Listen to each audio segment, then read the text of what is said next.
Welcome to True View, where we bring the small group experience to homes and hearts. I'm Jamie Shaver, and this is my co-host, Julie Van Gorp. And with us today, we have Kate, Deetra, and Angie. And we are going to be talking about how we can keeping the holidays holy days. What is it that we do that really keeps that central focus on Christ as we celebrate holidays with our family? So first, let's start with Thanksgiving. What are some things that you ladies do that really help Thanksgiving be that Christian holiday? And I guess even Jamie, before you get into that, do y'all think that Thanksgiving is a Christian holiday? Because I think that's a question some people even have. So I've always thought of it as a Christian holiday. There's such But weren't you taught that they were about the Indians? That's a lie. That is a lie. The first Thanksgiving. I went to public school. Well, let me teach you. The Pilgrims barely survived that winter. I mean, many of them died, and they were so thankful then. And they had this great feast thanking God, not the Indians, but they thanked God for their provisions. And they invited the Indians to join them. So they were not thanking Indians. And that is like the biggest lie that is told out there. And they take religion out of school, so they take that part out of teaching our children. The essence, the heart of it. What it is. Yeah, they're taking the truth. Yeah. They're taking the truth That out of is it. exactly right. Mm-hmm. Yeah. So yes, Thanksgiving is a Christian holiday. They are thanking God. So. How about you? Were you raised to believe that Thanksgiving was a Christian holiday, Deetra? Yeah, most definitely. And it was always the time where you give thanks. Yeah. We all went around the table and gave thanks, what we were thankful for.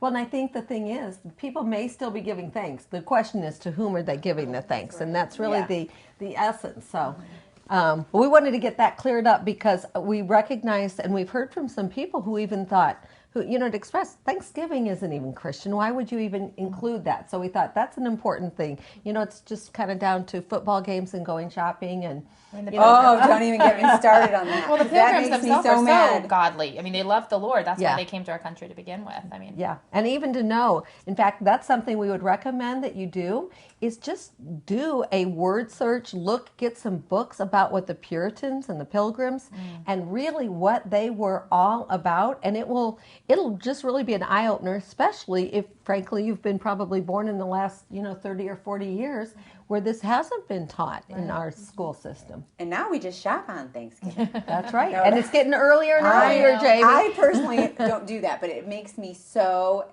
angry every year for like the last 5 years, it seems, especially, that they just keep opening the store a little earlier and a little earlier and a little earlier. And I just want to pray, and I would ask that you would join us in prayer too for all of those companies that are feeling the pressure to take what is a Christian holiday and just make it into something completely worldly. Well, you don't think about the people that are working. I think the people think, we're going to go out and have some fun. It's a great tradition. But somebody has to be there to open those stores and work those stores. So it's and can't we take one day off? I mean, 1 or 2 days, 3 days off a year where we're not going and, bowing at the foot of materialism there. But I see that again as a distraction, just like removing the truth from our textbooks. It's a distraction by the enemy to keep us, and he's always again wanting to divide us from one another, but most of all to divide us from our relationship with God. And Thanksgiving is such an awesome holiday for us to get our eyes fixed on the one to whom we should give thanks. So what are some things that you do in your homes, either your family of origin or your current homes, to make sure that you are keeping the center of your Thanksgiving on God Himself?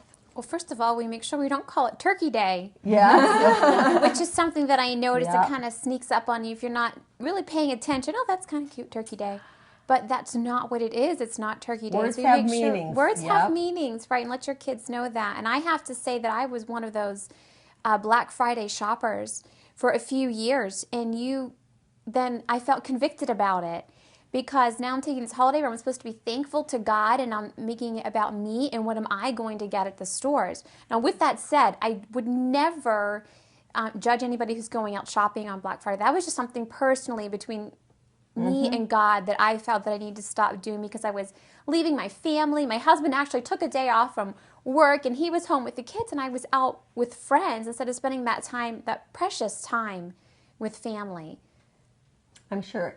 Have you enjoyed that? Has that changed things for you, Angie, as you look at that and as you're... Now it's a day to spend together, just relaxing instead of getting wrapped up into that. It's even that thing that advertising likes to do of that feeling of you have to go now. You're going to pass I gotta this get it out. urgency. Exactly. There will be another sale Urgency. between then and Yeah. the next time you're going. Right, I can testify there are no outstanding sales happening on Black Friday because I checked for a few years, and they're not happening. And you don't have to be anxious on Thursday waiting to get out there on Friday, and you can actually enjoy that time. So one thing that we hear is not to call it Turkey Day. What are some other things that you do in your home? I definitely encourage my kids, like, we'll pick an area, like, what are we thankful for at home? What are we thankful for at school? What are we most thankful about our families that we come from? What are we most thankful about living in Pennsylvania? What are we most thankful? And we do different things like that around the Thanksgiving table, and then just kind of allow everyone to take turns. And it's really fun as you continue to press on, how you have to recognize that there's so much more we can be thankful for than maybe even those initial my house, my food, your go-tos. Yeah, I'm glad you're making your children think by doing that, because so often we say, "What are you thankful for?" My house, my mom, my food. Yeah. Okay, we have a way in our house, Kate, of how we've avoided that. And I have 4 children, so there are always the 6 of us, and we would usually either be with another family, so there was at least 10. This year we're going to have 19, so it'll really be fun. But we go around the Thanksgiving table, and first I always read what the true meaning is, just because, again, we don't want to forget about that, and it's that repetition.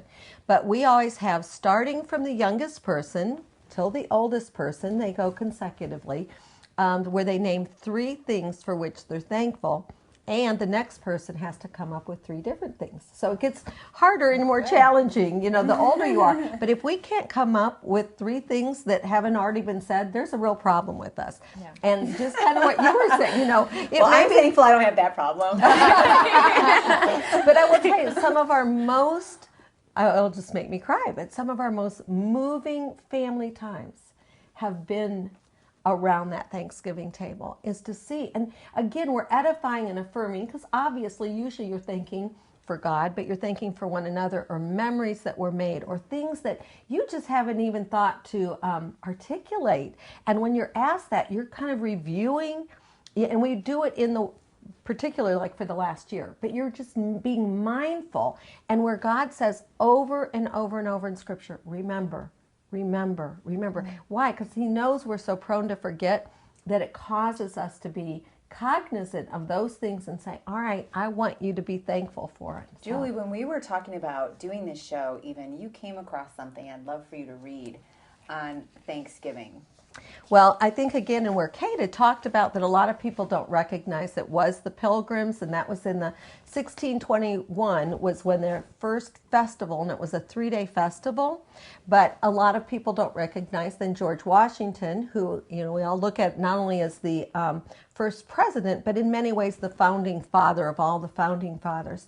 And he was the first one in 1789 who declared Thanksgiving as a holiday, and it was very important to him that, again, it was giving thanks to God. And then there was a woman, and she spent over 30 years, because that holiday had been there for whatever states decided to, but she wanted it to be solidified as a national holiday. So she worked 30 years, and I think about that as such a lesson for all of us of the difference one person can make. And she finally got President Lincoln. She talked to all these different presidents over 30 years. And in 1863, he was the one that made a proclamation about Thanksgiving. So if people go, where did this come from? And I want just to hear this. No human counsel hath devised, nor hath any mortal hand worked out these great things. And he was referencing what was going on in the nation. They are the gracious gifts of the Most High God, who, while dealing with us in anger for our sins, hath nevertheless remembered mercy. It seemed to be fit and proper they should be solemnly, reverently, and gratefully acknowledged as with one heart and one voice by the whole American people. And I think for us to understand, when America was a great nation, we were very much known as a godly nation, and had a president who wasn't afraid to acknowledge it was all by divine providence of a holy God. So now I want to kind of move on to Christmas. And, what do you guys think about how you can create and make that more about Christ than it is about Santa Claus? We don't talk about Santa Claus And a lot. it's a good question. I was going to say, do you even bring Santa Claus into the equation? We just don't really talk about him a whole lot. I mean, my kids, they did kind of believe my husband at that point had wanted to do a little bit, but I just never talked about him. They'd say, ask a question about Santa. Can Santa come down the chimney? I don't know about Santa, but I can tell you about Jesus. So I really poo-pooed on him. I don't know if that's probably a good word to use, but I just, so it's a lot about Jesus. And we read the Christmas story, Christmas Eve. But I even find fictional books that take us to the cross. And there's one called Jotham's Journey by Arnold, it's a Jewish name, Utreed or Treetide or I don't know. We'll make sure to get it for the website. But it's a beautiful book taken back in the biblical times. And this boy is on this journey. He had disobeyed his parents. Long story short, he goes through all these trials and tribulations, but ends up at the manger at the end of the story.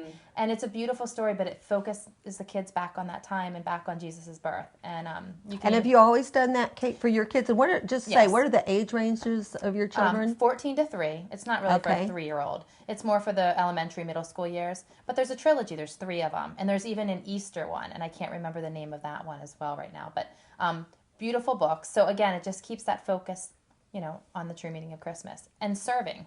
That's another great thing. Serving, finding opportunities to serve in the community. So it's not all about you at that time. Does your family do that, or do you do that in conjunction with your church or any other group? Within our church, we do Operation Christmas Child, which is a wonderful program. So that's great. And each of my kids do a shoebox. But we also make gingerbread houses and take them to a nursing home. Okay. So it's just not all about us. It's so easy at Christmas for kids to get focused on themselves. And I want this gift, and here's my Christmas list. I have one who wrote his list out and has it prices and has the total figured out. and it's just he's going to be an accountant. Yeah. Hey, I mean, I have been known to send links before. That's not the end of the world. What about you? How do you keep Christ as the center of Christmas? We've intentionally kept Santa Claus out of Christmas. They certainly knew about Santa Claus just as if they know about Big Bird or Dora or somebody else, just as a fun fictional character. But we've never, we have intentionally made sure that they didn't think that he was a real. Why did you do that? A real character. Oh, there are so many reasons. We think it's really hard to compete with Santa Claus, and we didn't want Jesus to compete with Santa Claus. Especially for a young child, it's so much more exciting to have the man that lives with elves and hands out candy and presents. That's so much more fun to hear about than a baby was born in a manger. So we didn't want that competition there.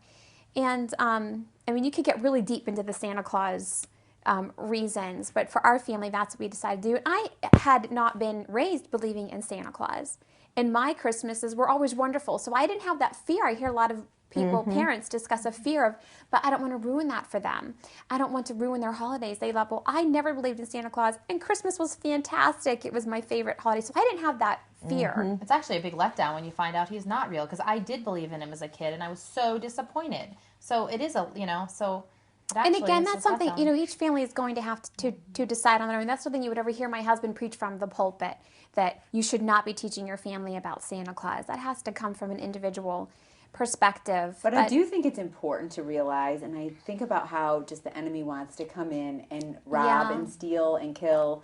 And when we look and say, isn't it interesting that the two most, what I would say, important as far as the life of Jesus, Christian holidays, Christmas and Easter, both have these fictional attachments.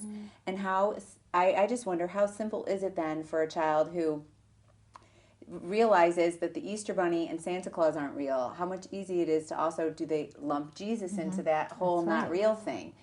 And so... But we also didn't want our children to say, if you lied to me about Santa Claus, right. What else have you lied to me about? So and we I had think many that's reasons. That's a real...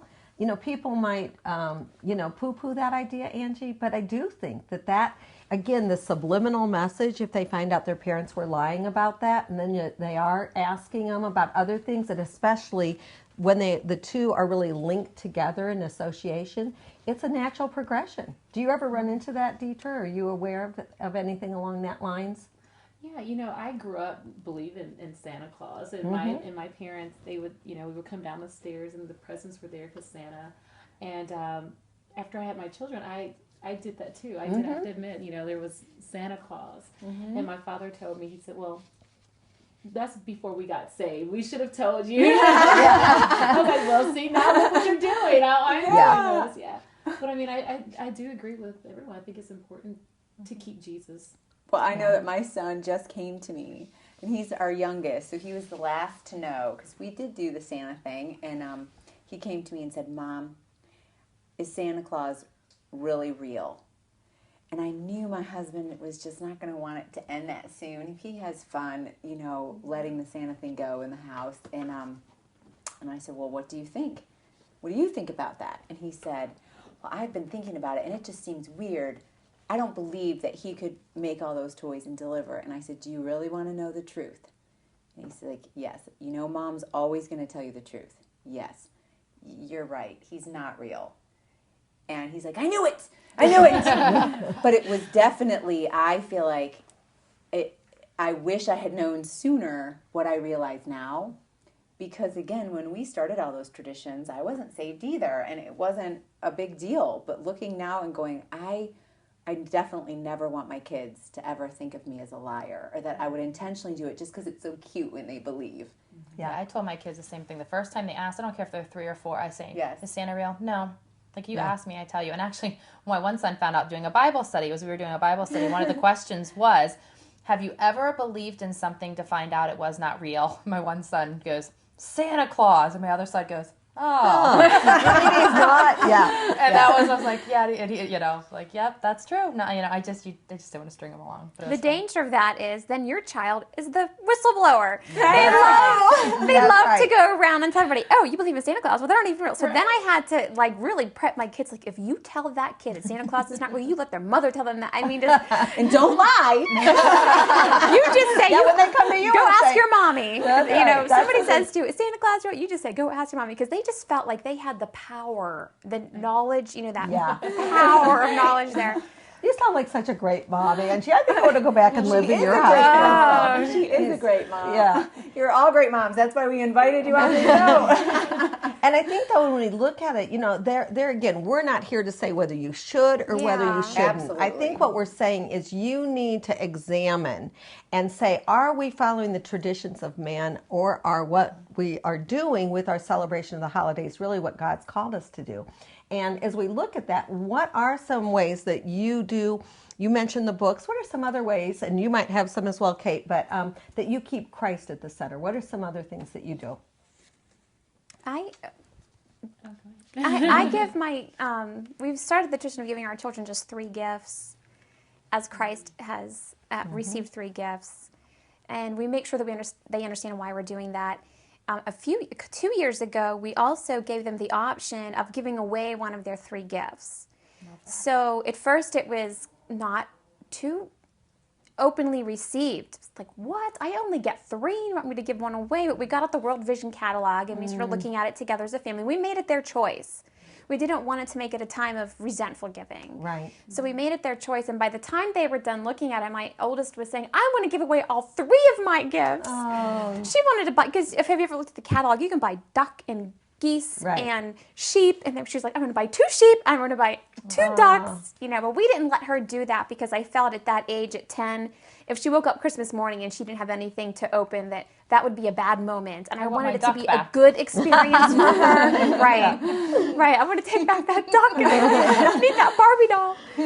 So that was something, and that was a great year that we did that. Just letting them have that blessing of giving away. You only get 3 gifts, and you give 1 away. That was really good. And what for are them. the ages, Angie? Just remind of what your children's Right ages now I have are. 7, 10, and almost 13. Okay. All right. So it's just interesting to see, but planting that seed when they're young, that it's not about them, and it's about Jesus, but it's also about us, freely have we received, freely should we give. Yeah. Right. And what a blessing it is to give. Yeah. Oh, that sounds wonderful. How about you, Deetra? Well, what I want to start doing, my children are 3 and 6, and my 6-year-old, of course, she's learning and really recognizing what the holidays mean. But I want to start doing a bag, and just like a care bag, and we would cross people that are homeless, and we would give things out. So I wanted to start making that almost like a great yearly idea. thing. Just have bags ready, because we see people when we pass by, and my daughter's like, what does that sign says? What is going on? And so I just want to start that tradition in my own home.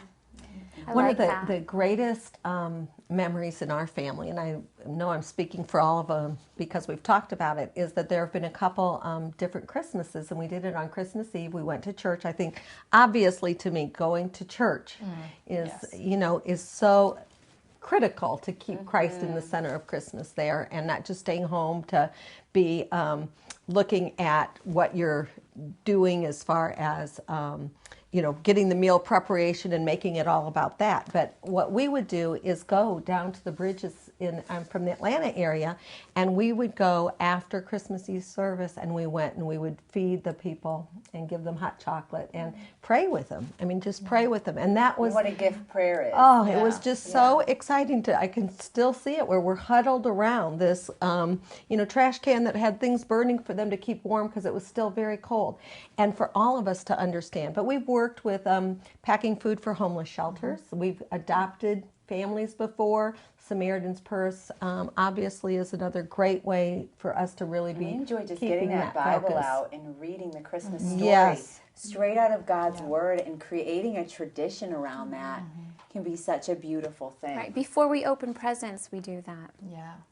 Well, and I think another thing that, what you'd mentioned, Angie, is that cutting back on gifts. I think, and you talked about that with the stories, but this is a great way too, because people might say, well, how else can we make it come alive, is to read about angels. Find out when the angels came to the shepherds who were, in their flocks by night. Let's find out more about the shepherds at that time, What or would they the have been angels, like? or What would you have done? Yes, put them in the story themselves, or the magi, and find out who were those magi. What would it have been like to have just looked at a star? What kind of faith would it taken?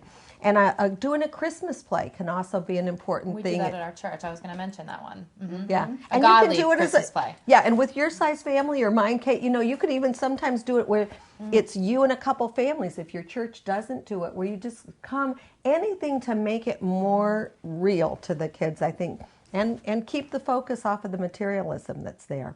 There's another great book that just came to mind, and you guys might have read it. It's The Worst Christmas Pageant Ever. Have you guys read that book? Yes. It's actually a cute book because they're looking for this great, wonderful Christmas pageant, and you get these really rough kids coming along and joining the play, and it just turns out to be it's not necessarily a Christian book, I don't think, but it really has a great message.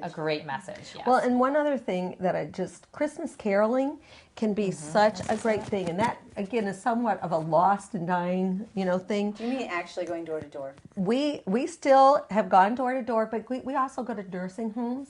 And we have taken, and we would be like in a small group, and the small group of some other couples and families.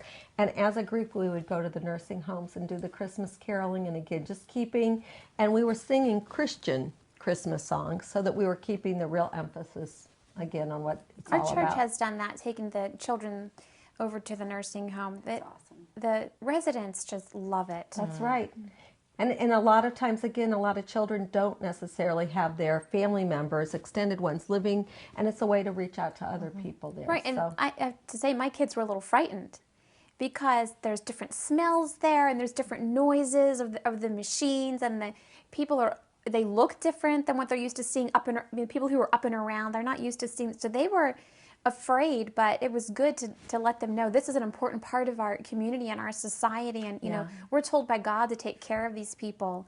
So if we can bring a little bit of joy in their life, and you get up there and just sing for them, it brings so much joy to them, and then afterwards they were able to say, and it's Mommy, really they were a smiling. Sacrifice. We're asking our kids to think of someone else other than themselves, and that sacrifice. And as we look at sacrifice, our thoughts, I know, go to the most important of all of the holidays, and that is Easter, or what we call Easter. Some people call Resurrection Day. So what about you guys? What do you call it? I try to call it Resurrection Sunday because my husband refers to it. He's very adamant. You will never hear him saying Easter, but it slips out, and then I'll catch myself. Because for you, that's what it always was, Easter. So it's, and for so many years I never knew that there was a worldly meaning behind the name Easter. And to keep it, that resurrection keeps the focus on really what we're celebrating, is because Jesus died on where we celebrated on Good Friday, but he was resurrected. We also know that those of us who put our hope in Jesus will be able to share in that same resurrection. So what are some things that you do or you know of people who do to keep that focus again on Christ? I love resurrection eggs with kids, and they're just a great way to go through the Easter story, and we get those out every year. Tell us, what is that? A resurrection eggs, you can get them at a Family Christian bookstore or anywhere online, but it's a dozen eggs, but each one is symbolic. So like you open up, the last thing you open up is, it's empty because it's the empty tomb, but you open up the cross, you open up the nails. So as you tell the story, you're opening up these eggs and learning about the Easter story. And having a visual depiction. There's a little crown of thorns. There's all those things in there. The cup that Jesus starts with the cup that Jesus drank, the communion cup. And so it's a great way, but it's also hands-on. Kids learn very well when they're touching, feeling, and seeing, and they connect. And it's designed to do over a period of 12 days. So it requires some forethought, but it gives them something to look forward to each day and to not just focus on it. Okay, it's Easter Sunday, it's here, it's gone. You actually focus on that for a longer period of time. And the whole Easter story for a longer period of time. Yeah, it's they meditate on it a little more when you get it. Do you all celebrate by having eggs or the Easter bunny? Do you incorporate that at all, or is that something that you don't do? We do Easter baskets, but not so really Easter bunny. My kids could never really fall for that guy. Anyway, you're raising those smart homeschool kids. But we do Easter baskets, but they're very minimal. I mean, I've know people that put Easter baskets with iPods, and I mean, our Easter baskets are minimal. I mean, it's candy and nothing. Do you do a hunt? Do you do a hunt along that way or no?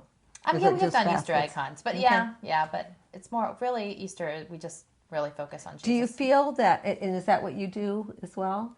I know yours is younger, Deidre. And it's so hard not to, especially when the schools are, promoting that. So I just sometimes have a hard time with that, with my daughter and the eggs and the Easter bunny and things like that. It's so hard, We do a basket. I tell them, it's a gift basket because we're celebrating. It's such a momentous day when Christ rises from the dead. So we are happy about it. We're celebrating it. So just keep pointing it back to Christ.